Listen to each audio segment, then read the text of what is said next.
yet another small blurb. We're gonna have a little fun.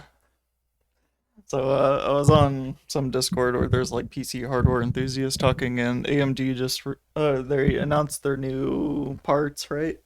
So they got new chips, and that's cool. New chips. I'm probably not gonna buy them, but uh, on the OS requirements, it said Windows 11 or like Ubuntu or something, like Linux. And I'm like, oh yeah, of course Linux is gonna support it. Linux supports all the CPUs. But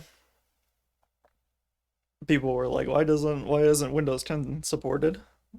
I'm like, well, Windows 10 hasn't gotten a feature update in shit like over a year, you know. I mean that is what would you call that? Mature software maybe, I don't know. Sorry about that notification then. So what the hell are the roots? What the fuck? But yeah, there we go. Hang on. So, AMD is releasing these new chips for the operating system that's been out for a few years now. Few years, it's the one they want you to move to, but people act like this is kind of a novel concept that proprietary software doesn't always have to support new features. And as somebody that I always tell this story, but when I was in high school and I took web design classes, we learned on Adobe Fireworks. And if you know anything about Adobe Fireworks, you know it doesn't exist anymore. And since mostly I would use images just like downloaded from the web or whatever, there was a lot of formats that came out from the time Adobe CS6 was out and the time I was making these edits. So I was using old software. And this was a problem because you can't just patch in support for JPEG XL or animated PNG or WebP and all that.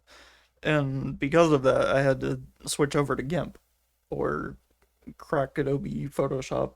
CC 2018 was more like what I did. But eventually I did switch over to GIMP because I moved to Linux. And so what had happened was, uh, if you remember Windows 7, they didn't have stuff like native support for USB 3 even. So by the time supposedly they had support for Ryzen, but I remember having to patch that in, and people talking about having to patch that in. So I don't know what the fuck they were talking about. But NVMe SSDs, which are now a mainstream thing, like it's getting harder and harder to get a SATA M.2 SSD. At least in like 2240, only a few companies make them now. Everybody's moving on to NVMe.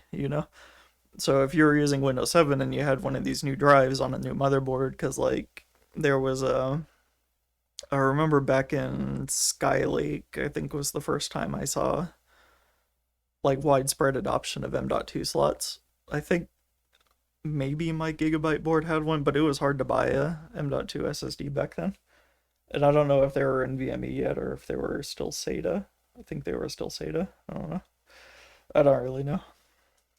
But yeah, Windows 7, like, because it didn't get service packs or updates in such a long time, they expected you to upgrade to either 8, 8.1, or shit. I don't think 10 was out by then. No, actually, yeah, because it was 2014, so that would have been, you could have upgraded to Windows 10 by the time you got an NVMe SSD, probably. So you're supposed to upgrade instead of sticking on the same OS, and this is sort of a novel concept to people. They think that your operating system should just support everything, and if they were using Linux, yeah, that'd be correct. Linux just supports everything. And if your distro doesn't, there's another distro that does. But Windows being proprietary, you don't get a choice. If you want to buy the new hardware, you gotta have the updated Windows. Same with the MacBook. If you want the latest Mac OS, you gotta have the new Mac hardware. It's kind of like that in reverse. And if you have the new Mac hardware, good luck running the old Mac OS. So I didn't really understand it. I don't really understand why they would think this way. But they seem to think I don't make any sense. So whatever.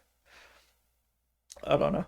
It's one of those things I don't really understand gamers, because gamers, I don't want to say they don't like know about this stuff, but a lot of the times they don't really understand what's going on, you know? They don't understand why proprietary software is inherently going to be limited like that. And, you know, I don't know. All right, see ya.